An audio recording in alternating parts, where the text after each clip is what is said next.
गृहस्थ को चाहिए कि सृष्टि में मित्र चाहे कितने ही बना ले, पर शत्रु एको न होना चाहिए। दुश्मनी किसी से नहीं होनी चाहिए। एक हु शत्रु न बनने पावे और दूसरों को अनिष्ट कबहू न करे।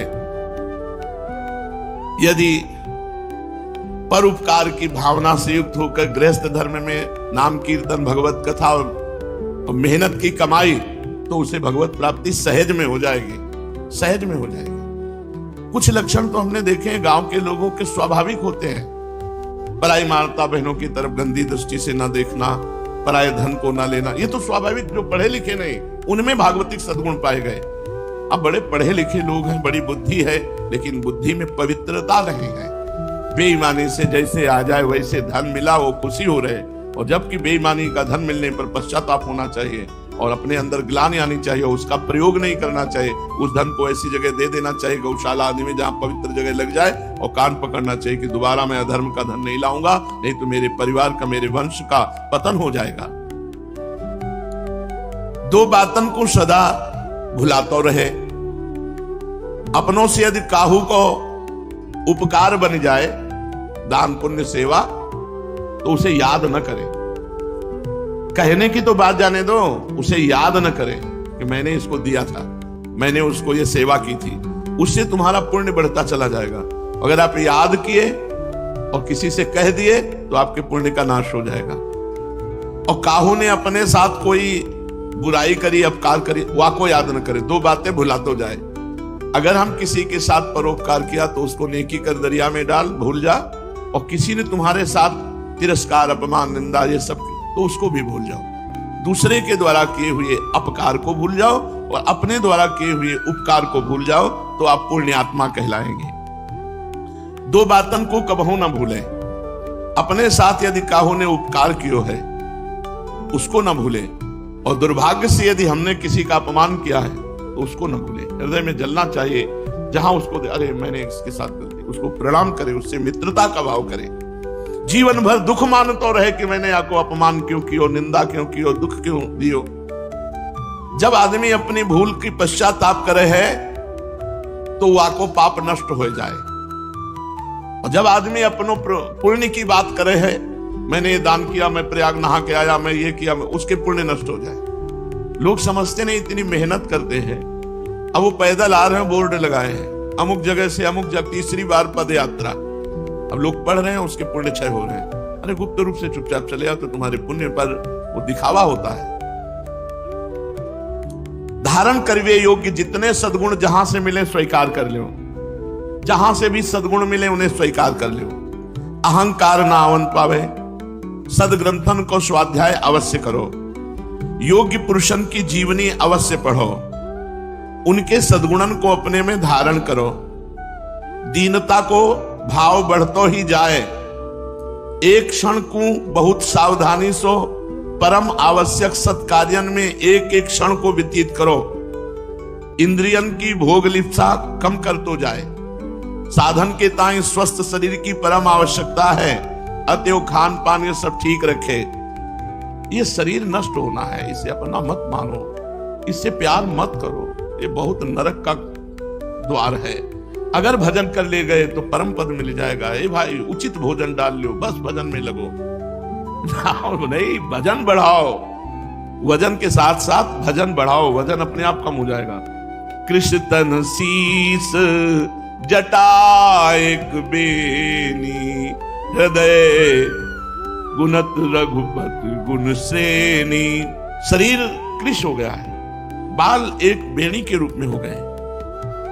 और भगवान श्री राम के गुणों का चिंतन करते हुए सिया जी अशोक वाटिका में विराजमान। जब भगवान का भजन और विरह जागृत होता है तो भजन कम नहीं करना पड़ता, वो हो जाता है। प्रेमियों के क्या पते, बोले तन लटे कपड़े, कपड़ों का होश नहीं है, शरीर कृष हो गया है। ये बहुत सावधान, मन को जिधर लगाओगे उधर लग जाएगा। आप भजन बढ़ाओ, इतनी जलन पैदा करेगा भजन कि तुम्हारे पाप नष्ट हो जाएंगे, तुम्हारी चर्बी भस्म हो जाएगी। भजन तो शुरू करो।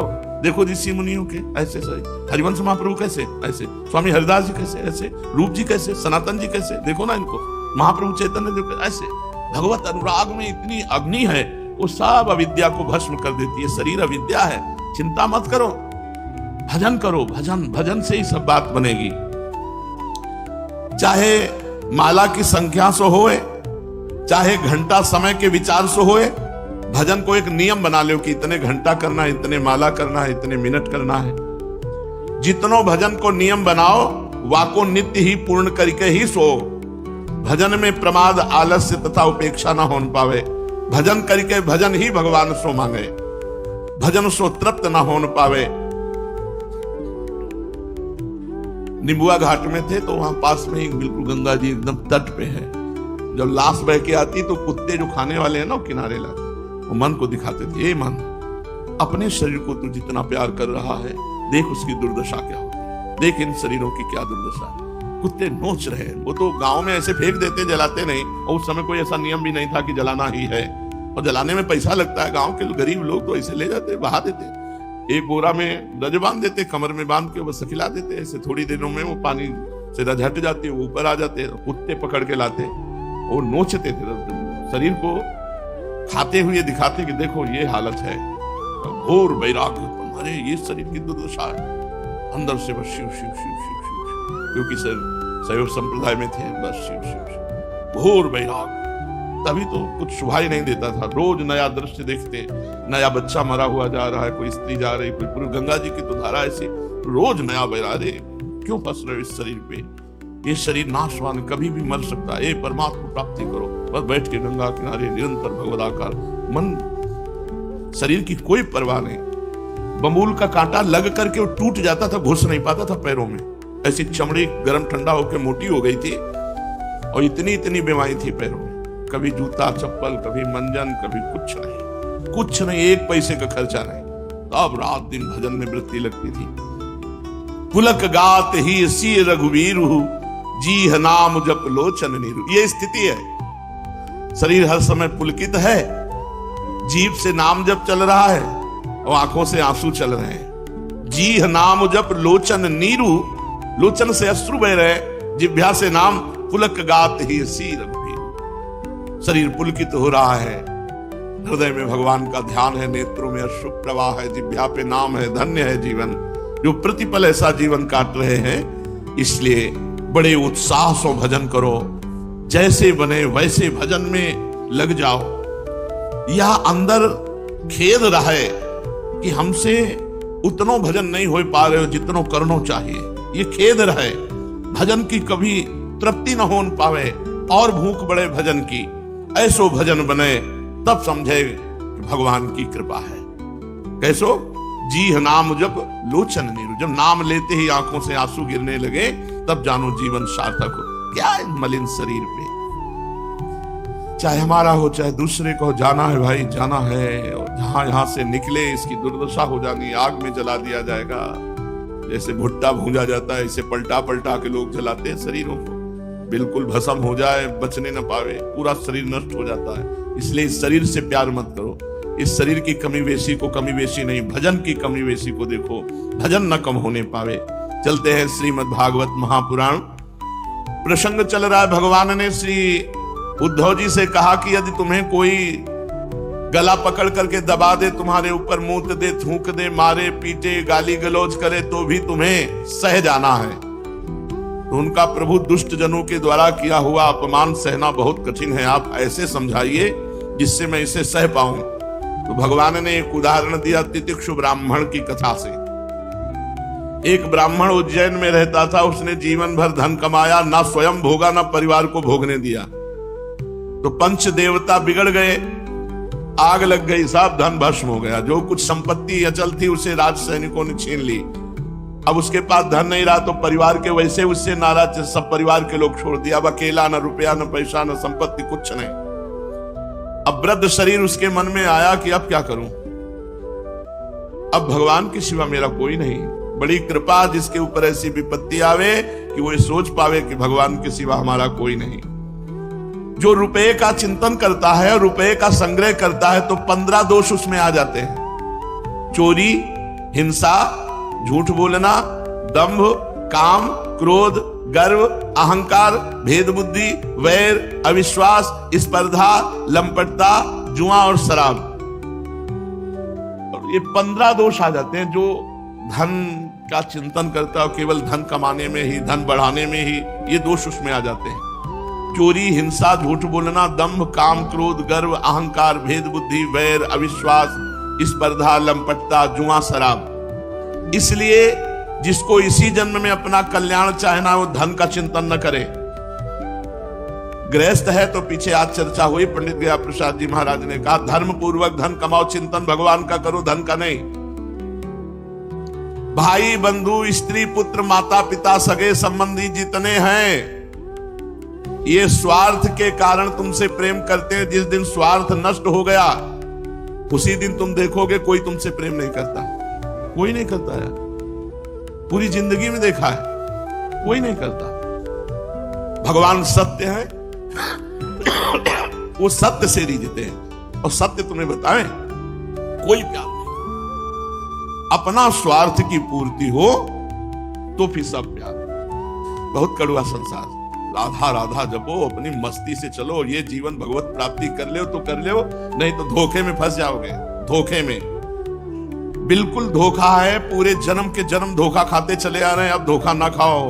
सत्य स्वरूप भगवान का भजन कर लो, सार बात समझ लो, कुछ समझ में आवे चाहे समझ में ना आवे, ये समझ लो हमारी श्री जी और राधा राधा राधा राधा, और जो दुख सुख मिले उसे सह जाओ। यहां स्त्री, पुत्र, माता पिता, सगे संबंधी, ये जो बड़ा स्नेह दिखाते हैं, ये कौड़ी कौड़ी के कारण एक दूसरे के शत्रु बन जाते हैं। ये लोग थोड़े से धन के लिए क्षुब्ध और क्रुद्ध हो जाते हैं, बात की बात में सौहार्द संबंध छोड़ देते हैं, लाग डांट रखने लगते हैं। यहां भगवान कह रहे हैं जरा जरा सी कौड़ी कौड़ी के लोभ में एक दूसरे के प्राण लेने देने में उतारू हो जाते हैं, एक दूसरे का नाश कर देते हैं। यहां कौन किससे प्यार करता है?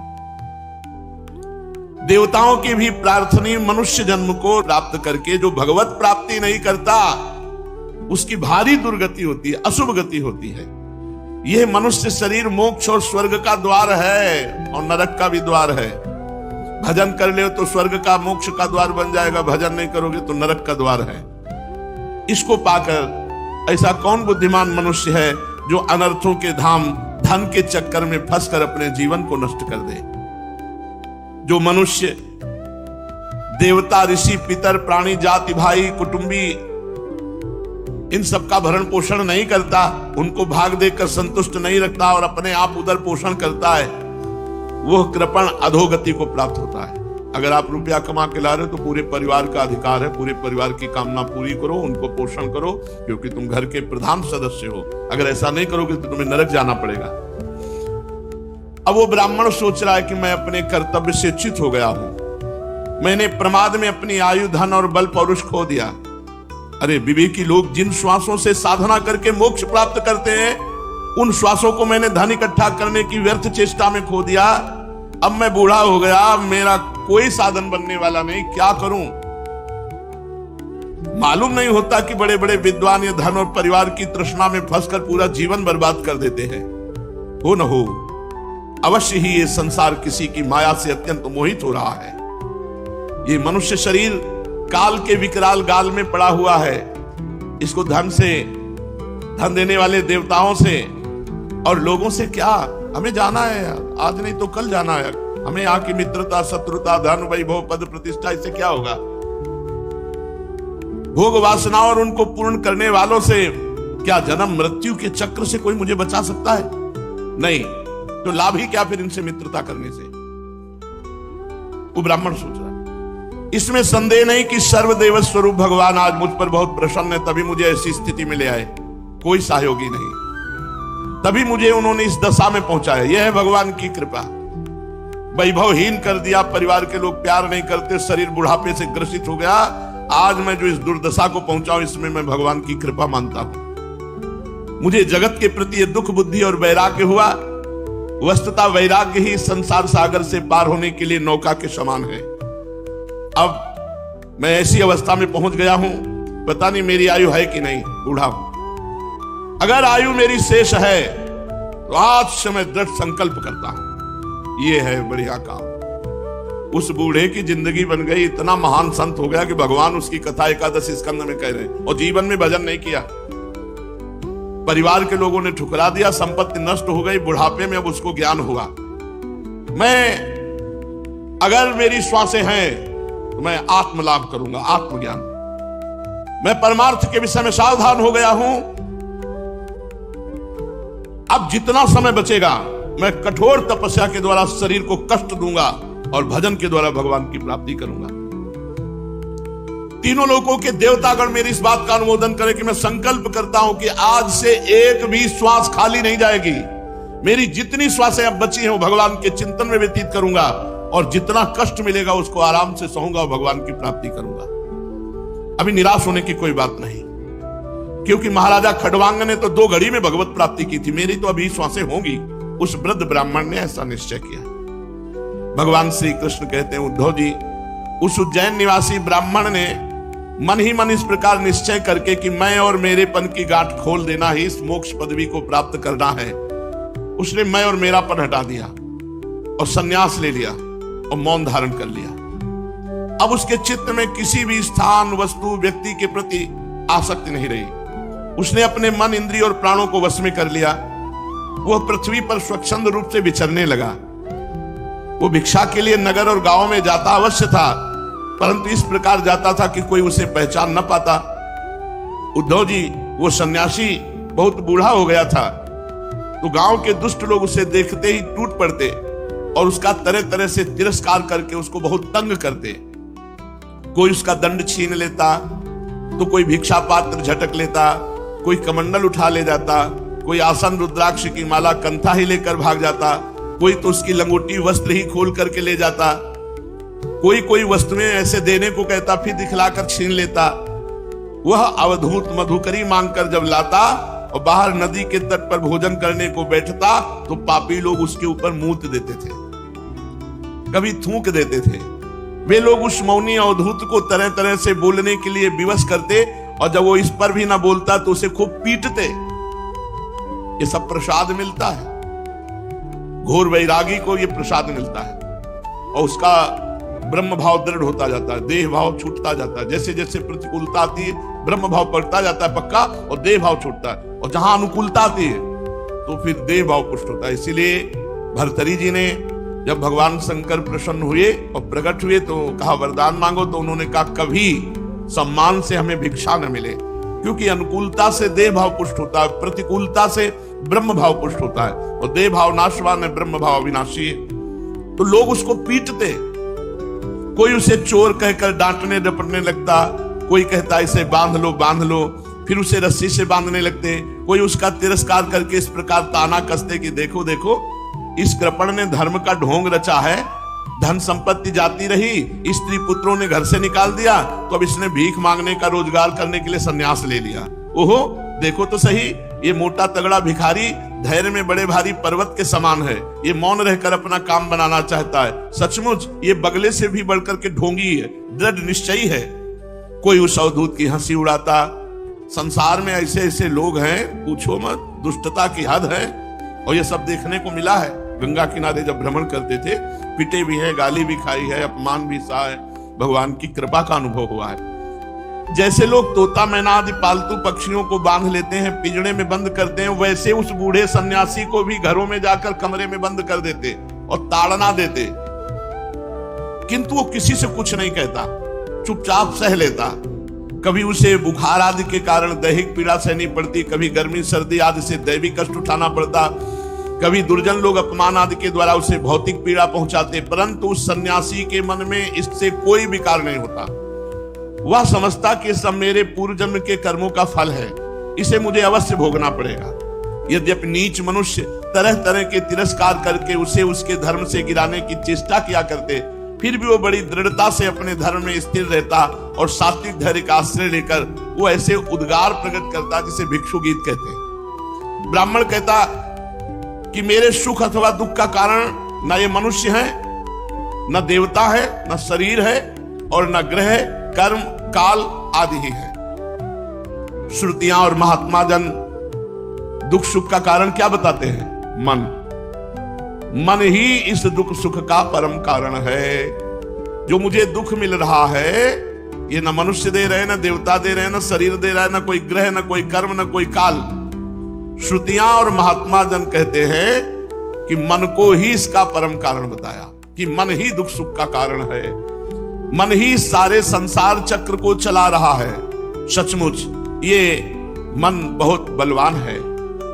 नायम जनों में सुख दुख हेतुर, न देवतात्मा ग्रह कर्म काला, मनः परम कारण मामनन्ति, संसार चक्रम परिवर्तयेद् यत्, मनोगुणान्वयी सृजते बलीयस्ततश्च कर्माणि विलक्षणानि, शुक्लानि कृष्णान्यथ लोहितानि, तेभ्यः सवर्णाश्रितयो भवन्ति। मेरे सुख दुख का कारण कोई और नहीं, ये मेरा मन है। मन ही संसार चक्र को चला रहा है। सचमुच ये मन बहुत बलवान है। इसी ने विषयों, उनके कारण गुणों और उनसे संबंध रखने वाली वृत्तियों की सृष्टि की है। उन वृत्तियों के अनुसार ही सात्विक, राजस, तामस अनेकों प्रकार के कर्म होते हैं और कर्मों के अनुसार ही जीव की विविध गतियां होती हैं। मन ही समस्त चेष्टाएं करता है। उसके साथ रहने पर भी आत्मा निष्क्रिय है। वह ज्ञान शक्ति प्रधान है, मुझ जीव का सनातन सखा है और अपने अलुप्त ज्ञान से सब कुछ देखता रहता है। मन के द्वारा ही उसकी अभिव्यक्ति होती है। जब वह मन को स्वीकार करके उसके द्वारा विषयों का भोक्ता बन बैठता है, तब कर्मों के साथ आसक्त होने के कारण उनसे बंध जाता है। दान, अपने धर्म का पालन, नियम, यम, वेदाध्ययन, सत्कर्म और ब्रह्मचर्य आदि श्रेष्ठ व्रत, इन सब का अंतिम फल यही है कि तुम्हारा मन एकाग्र हो जाए, मन भगवान में लग जाए। यदि मन भगवान में नहीं लगा तो तुम्हारा दान, धर्म, नियम, यम, वेदाध्ययन, सत्कर्म, ब्रह्मचर्य सब व्यर्थ गया। मन का भगवान में लग जाना ही परम योग है। जिसका मन शांत और समाहित है, उसे दान आदि समस्त सत्कर्मों का फल प्राप्त हो चुका है। अब उनसे कुछ लेना बाकी नहीं। और जिसका मन चंचल है, आलस्य से अभिभूत हो रहा है, उसको इन दानादि शुभ कर्मों से अब तक कोई लाभ नहीं हुआ।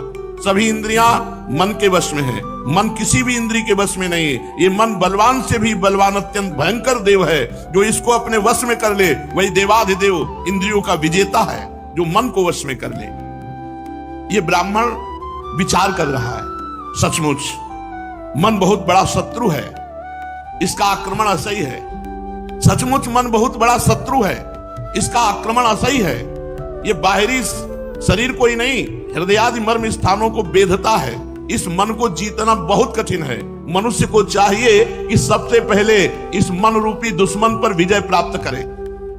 परंतु होता यह है कि मूर्ख लोग मन को जीतने का प्रयत्न नहीं करते, दूसरे मनुष्यों से झूठ मूठ झगड़ा बखेड़ा करते हैं और इस जगत के लोगों से ही मित्रता, शत्रुता, उदासीनता बना लेते हैं। साधारणतः मनुष्य की बुद्धि अंधी हो रही है, तभी तो वे इस मन कल्पित शरीर को मैं और मेरा मान बैठते हैं और फिर इस भ्रम के फंदे में फंस जाते हैं कि ये मैं हूं और ये दूसरा। इसका परिणाम यह होता है कि वे इस अनंत अज्ञान अंधकार में भटकते रहते हैं। यदि मान ले, वो विचार कर रहा है ब्राह्मण कि मनुष्य ही सुख दुख का कारण है, तो भी उनसे आत्मा का क्या संबंध है?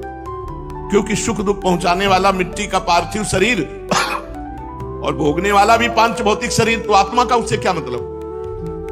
जैसे भोजन आदि के समय यदि अपने दांतों से ही अपनी जीभ कट जाए तो उसमें पीड़ा होने लगे, तो मनुष्य किस पर क्रोध करेगा? ऐसा मान ले कि देवता दुख के कारण है, तो भी देवता आत्मा की क्या हानि कर सकते हैं? नैनम छिन्दन्ति शस्त्राणि नैनम दहति पावका न चैनम क्लेदयन्ति आपो न शोष्यति मारुता। आत्मा पर इसका प्रभाव ही नहीं पड़ता किसी दैवी शक्ति का।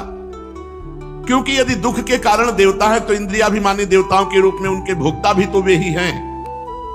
और देवता सभी शरीरों में एक है। जो देवता एक शरीर में वही दूसरे में भी है।